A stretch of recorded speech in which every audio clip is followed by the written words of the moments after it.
I parked the car the same way I always had, angled slightly toward the curb in front of my own house. Sunlight bouncing off the windshield, birds cutting across a clear sky, the neighborhood already awake with the quiet choreography of daytime routines.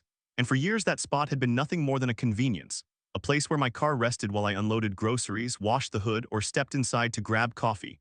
A normal rhythm that never drew attention because it never needed to. And the morning the conflict began, there was nothing unusual about it at all until I noticed the bright paper tucked under my wiper blade, fluttering slightly in the breeze like a signal flare. And when I pulled it free, I saw the words printed in bold across the top announcing a parking violation issued by the Homeowner Association, citing improper parking and immediate fines for noncompliance. A claim so sudden and so detached from reality that I read it twice before it sank in. Because I wasn't blocking a driveway, I wasn't in a fire lane, I wasn't even on a shared road, I was parked on the same stretch of pavement I'd used since the day I moved in. Pavement that bordered my lot, pavement the city maintained, pavement no one had ever questioned. And yet here was a fine asserting authority over my car like a judgment passed without trial. And as I stood there holding it, the quiet morning felt different, sharper. Because accusations have a way of changing the air even when they're false. And the violation notice didn't stop at a fine. It warned of escalating penalties, towing authorization, and daily assessments if the vehicle remained. Language crafted to sound inevitable, like resistance was pointless. And I looked up and saw a white association vehicle idling half a block down, watching, not hiding it, a deliberate choice meant to remind me I was being observed. And in that moment I understood this wasn't about parking, it was about control. Because control always starts with something small and ordinary, something people don't think to fight over until it's already taken. And as neighbors walked by pretending not to notice, I could feel the pressure building. The silent question of whether I'd comply or push back, because associations rely on that hesitation, that moment where embarrassment or inconvenience convinces someone to give up ground. And I wasn't immune to the frustration of it, the irritation of being told I'd done something wrong when I knew I hadn't. But underneath that irritation was a steadier realization that this fine hadn't come from a misunderstanding. It had come from a decision. And decisions like that always have a paper trail, even when they're wrong, so instead of ripping up the notice or arguing in the street, I walked inside and set it on the table, took a breath, and started retracing what had changed. Because nothing about my parking habits was new, nothing about the street was new, which meant the change had to be in the association's interpretation of something they'd suddenly decided applied to me. And sure enough, when I opened my email, there was a message waiting, sent early that morning, subject line marked urgent, announcing a renewed enforcement initiative focused on street parking compliance, citing community standards, safety, and alignment with zoning requirements. Words chosen carefully to sound official without explaining anything, and buried in the message was the key phrase that made my eyes narrow, a reference to a zoning clause that the association claimed restricted curbside parking in certain residential zones, a clause they insisted gave them authority to fine vehicles parked outside designated areas. And that was when the situation crystallized into something more than annoyance, because zoning isn't governed by associations, it's governed by municipalities. And the way they were invoking it felt less like compliance and more like appropriation, like they'd found a legal-sounding term and decided to wield it without understanding its limits. And as I read the notice again, I realized they weren't just fining me for where my car was, they were asserting the right to interpret zoning law on my behalf, a leap so bold it bordered on absurd, and yet the confidence with which they'd done it suggested they expected no challenge, because most people don't question zoning. They assume it's complex, inaccessible, and stacked against them, and that assumption is exactly what makes it useful as a threat. And I remembered then that my property sat on the edge of two different zoning designations, something the real estate agent had mentioned in passing years ago, a quirk of how the neighborhood developed, and I also remembered that street parking on my side had always been permitted precisely because of that designation. A detail that had never mattered until someone decided it did, and that memory sent me to the filing cabinet where I kept the documents I rarely needed but never threw away. The plats, the disclosures, the city correspondence, and as the sunlight moved across the room I found the zoning map folded and stamped, showing my block clearly marked under a classification that allowed unrestricted curbside parking during daylight hours. No permits required, no association overlay, no ambiguity. And holding that paper, I felt the first real shift in the balance of the situation, because the association's claim wasn't just aggressive, it was wrong, and wrong claims don't disappear quietly, they escalate until someone forces them to stop, and that escalation arrived faster than I expected when another email came through mid-morning. This one addressed directly to me, stating that the fine would double if the vehicle was not relocated immediately to an approved area, and suggesting that repeated violations could result in towing, a threat that carried real consequences even if it was baseless. Because tow trucks don't ask questions first, they act, and that was the point, to create urgency before facts could catch up. And as I stepped back outside to photograph the notice on my windshield, documenting time and placement, I noticed two more cars on the street now had similar papers tucked under their wipers, both belonging to men who lived nearby. Both looking confused and irritated as they compared notes, And one of them said quietly that he'd never seen the association do this before, that street parking had always been allowed. And that comment confirmed what I already suspected, that this wasn't enforcement, it was expansion, a test to see how far the association could push under the cover of zoning language. And standing there in full daylight with the sun warm on the pavement and the evidence literally in my hands, I understood that this wasn't a one-off fine I could ignore or pay away. It was the opening move in a broader attempt to claim authority the association didn't actually have. And if they succeeded here, it wouldn't stop with parking. It would spread to whatever else they decided to reinterpret next. And that realization hardened into resolve, because the difference between inconvenience and injustice is often documentation.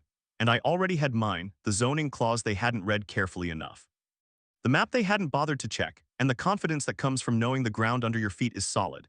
And as the association vehicle rolled slowly past again, clearly checking whether the car had moved, I didn't flinch or comply. I simply watched it go, knowing that by the time they realized what they'd stepped into, this wouldn't be about a parking fine anymore. It would be about whether a private association could misapply zoning law and get away with it under the assumption that no one would push back. And I had every intention of making sure that assumption didn't survive the daylight.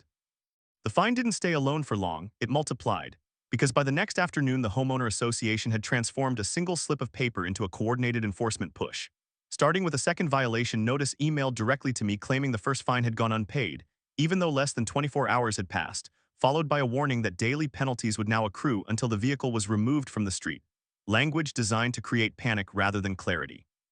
And when I stepped outside under the same bright daylight, I saw fresh chalk marks near my tires and a small adhesive tag on the curb, subtle signs meant to signal that my car was now officially tracked. And the association vehicle was back again, parked openly at the corner, its presence less about observation and more about intimidation, because they wanted me to know I was being watched, and that tactic was working on others too. Because one of the men down the block had already moved his car into his driveway even though it barely fit, choosing inconvenience over conflict, exactly the compliance the association was hoping for.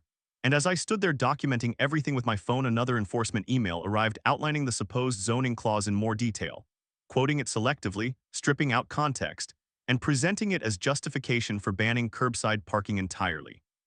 And the more I read it, the clearer it became that they weren't enforcing zoning, they were rewriting it, ignoring the section that explicitly allowed street parking in residential transition zones during daylight hours, the very section that applied to my block, and instead highlighting language meant for high-density corridors that didn't match our street at all. And that selective reading wasn't accidental, it was strategy, because most people won't look up zoning maps or cross-reference clauses. They'll assume the association did it correctly, and that assumption is the fuel that powers overreach.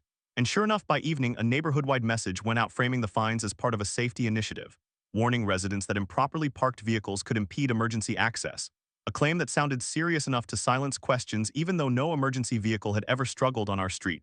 And reading it, I understood they were building a narrative, not just enforcing a rule. Because once something is framed as safety, resistance becomes suspect. And the pressure intensified the next morning when I found a second fine placed on my windshield dated overnight, doubling the amount and warning that towing authorization would be requested if the vehicle remained. A threat that crossed from annoyance into disruption, because towing isn't theoretical, it's immediate, and the association knew that fear would do more than any argument.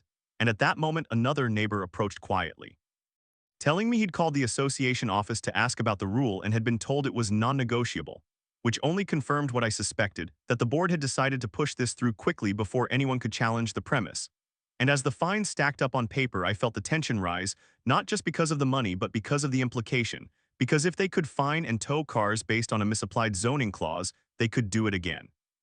And the only way to stop that wasn't to argue interpretations with them directly, it was to bring the actual authority into the conversation, the municipality whose zoning they were misusing, and that realization sharpened when I received a formal notice scheduling a compliance review hearing, accusing me of repeated parking violations and refusal to obey zoning-based restrictions, charges framed as settled fact rather than disputed claim, and the hearing date was set deliberately close, barely giving me time to respond, which told me they were trying to outrun scrutiny, not invite it, and that urgency made their position weaker, not stronger. Because zoning law doesn't change based on deadlines set by private boards, and that afternoon I made the call they didn't expect, contacting the city's zoning office directly, asking for confirmation of the classification governing my street, and when the planner pulled up the map and read it aloud, confirming unrestricted curbside parking during daylight hours exactly as I remembered, I felt the ground shift under the association's narrative, because suddenly their entire enforcement campaign rested on a claim the city itself contradicted. And the planner's next question, whether a private association was attempting to enforce zoning fines, carried a tone of concern that told me this had moved beyond an internal dispute. And when I explained the situation, he asked me to email copies of the notices, which I did immediately, every fine, every threat, every selective quote of zoning language, and that was the moment the escalation reached a different level. Because once zoning officials are involved, associations lose the luxury of ambiguity. And almost as if sensing the shift, the association escalated again that same evening, sending a final warning stating that a tow company had been notified and that continued parking would be treated as deliberate noncompliance. A message designed to scare me into moving the car before facts caught up with them. And standing there in full daylight the next morning, my car still parked legally on a city street, fines stacked under the wiper, neighbors watching quietly, I felt the conflict tighten into its most dangerous phase because towing would be the point of no return. The moment where the association's paper threats turned into real damage, and yet I also knew that every aggressive step they took now would only deepen their exposure. Because zoning law doesn't bend to association pressure, and the more they pushed, the more evidence they were creating against themselves. And as I gathered my documents, zoning maps, emails, and citations, I understood this wasn't just about defending my parking spot anymore. It was about stopping a private board from weaponizing zoning language it didn't control. And that meant the next phase wouldn't be quiet. It would be public, procedural, and impossible for them to spin. Because once the city entered the conversation, the association's authority over this situation was about to be tested in a way it couldn't evade. The situation tipped into full crisis the morning a tow truck appeared at the end of the block, parked at an angle that made its purpose unmistakable, sunlight glinting off the metal arm as it idled with deliberate patience. And before I could even step fully onto the sidewalk, my phone buzzed with a new message from the Homeowner Association marked Final Notice, informing me that towing authorization had been approved due to continued zoning violations, and that removal of my vehicle was imminent. Language stripped of pretense and designed to force immediate surrender, and standing there watching a private association prepare to physically seize my car over a parking spot that had been legal for decades, I felt the conflict cross a line from administrative harassment into outright abuse of power. Because towing isn't theoretical, it's loss, disruption, cost, and humiliation all at once. And the association knew that, which is why they'd escalated to this point before the compliance hearing even happened. Hoping fear would do what paperwork hadn't and the tow operator didn't approach me, didn't explain, just waited because his instructions weren't to discuss, they were to act the moment he got a signal, and that silence was louder than any threat. And as neighbors gathered at a distance, some whispering, some filming quietly, I realized this was exactly the spectacle the association wanted. A public example of what happens when someone refuses to comply. And that understanding hardened my resolve, because if I backed down now it wouldn't just validate the fine, it would validate the tactic, and that meant it wouldn't stop with me. And I made the call I'd been preparing for, contacting the city zoning office again and informing them that towing was actively being attempted based on their zoning designation. And the response was immediate, sharp, telling me to stay put and continue documenting. Because towing under false zoning authority was not something the city took lightly. And almost as if on cue my phone rang again, this time from the association, a board representative speaking fast and irritated, telling me that refusing to move the car would result in additional penalties, that the board's decision was final, and that the tow was justified under zoning enforcement. And when I told him the city had already confirmed the zoning allowed curbside parking and was now aware of the towing attempt. There was a pause, the first real crack in their certainty, followed by a warning that the association would deal with the city later. A statement so reckless it stunned me because it revealed just how insulated they thought they were, how untouchable, and as we spoke the tow truck rolled forward a few inches, the operator clearly receiving mixed signals, and that tension hung in the air, the moment stretched thin between action and consequence. And that was when a city vehicle pulled onto the block. Unmarked but unmistakable, stopping short of the tow truck, and a man stepped out holding a clipboard that wasn't from the association.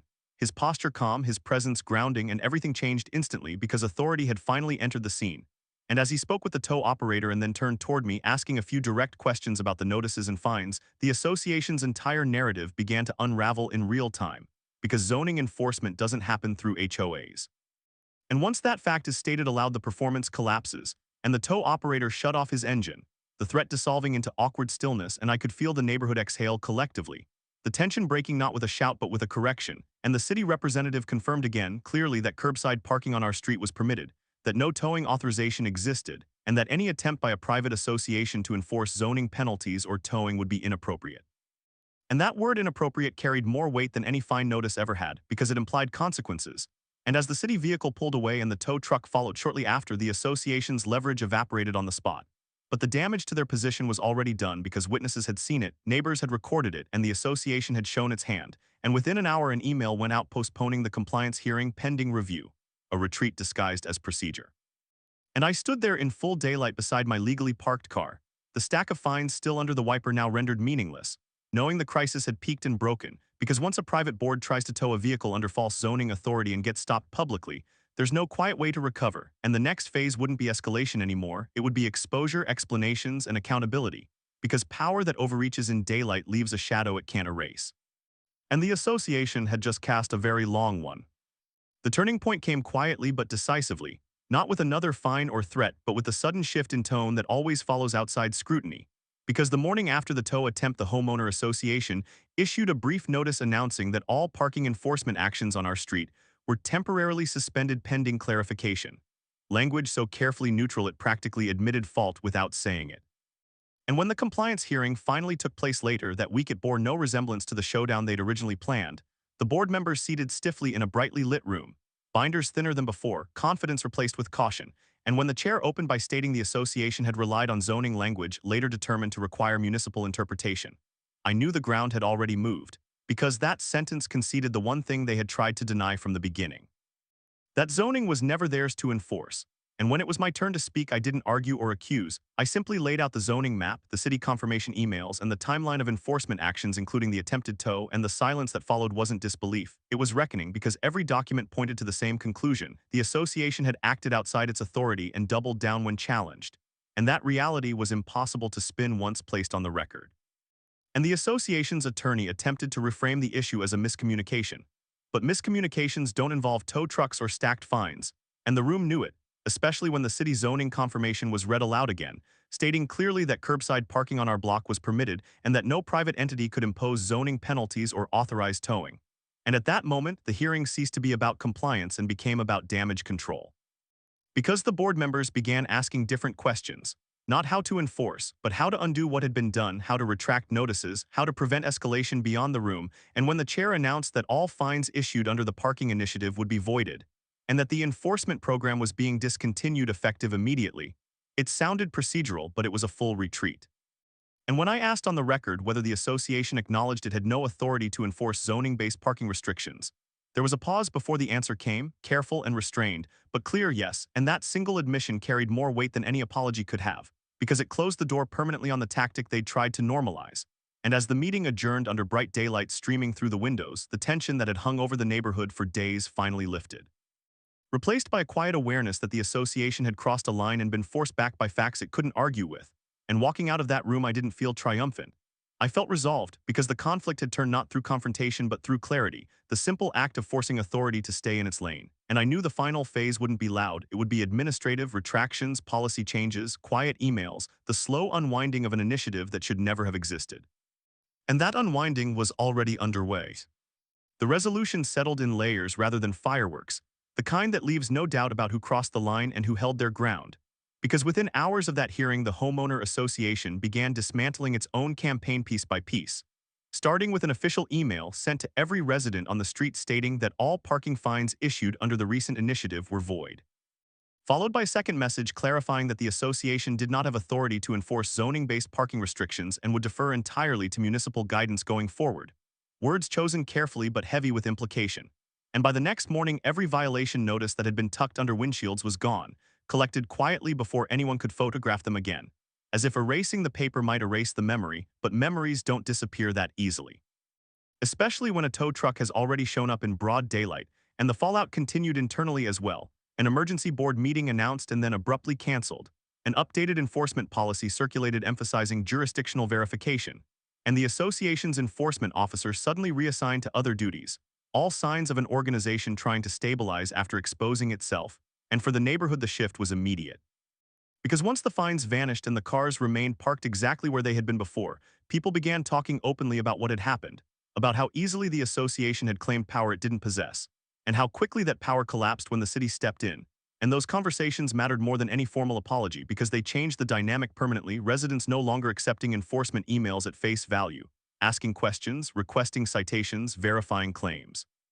And that cultural shift was the real consequence, because associations thrive on unquestioned compliance, and once that habit breaks, it doesn't reform easily. And for me, the conflict ended not with a single declaration but with a return to normalcy that felt earned, my car parked where it always had been, sunlight hitting the hood the same way, no papers under the wiper, no vehicles idling at the corner, just the ordinary rhythm restored.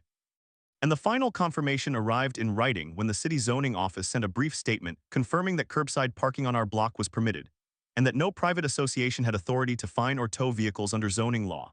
A document I filed away not out of fear but out of principle, because conflicts like this teach you that documentation isn't paranoia, it's protection, and weeks later when the association sent out a new community bulletin about unrelated matters. The tone was noticeably different, cautious, precise, careful to cite actual authority, and that change told me everything I needed to know because boards that overreach once and get corrected don't forget it. And as life returned fully to its calm routine, neighbors waving again, cars parked freely, the street unchanged except for what people now understood about power and limits, I realized the real victory wasn't just avoiding a fine or a tow, it was stopping a tactic before it became precedent. Because if the association had succeeded here, it would have emboldened them to keep stretching, to keep misusing legal language to intimidate compliance. And that escalation had been cut off cleanly under daylight, replaced with clarity and correction. And standing there one afternoon leaning against my car, the air warm, the street quiet, I felt a deep sense of closure. Because this wasn't a story about parking at all, it was a story about boundaries. About what happens when someone assumes authority is theirs just because no one has challenged them yet, and how quickly that assumption falls apart when someone does, calmly, precisely, and with the right facts in hand, and that ending was enough because justice doesn't always roar, sometimes it simply parks where it belongs and stays there, unbothered, unmoved, and unquestioned, exactly the way it should be.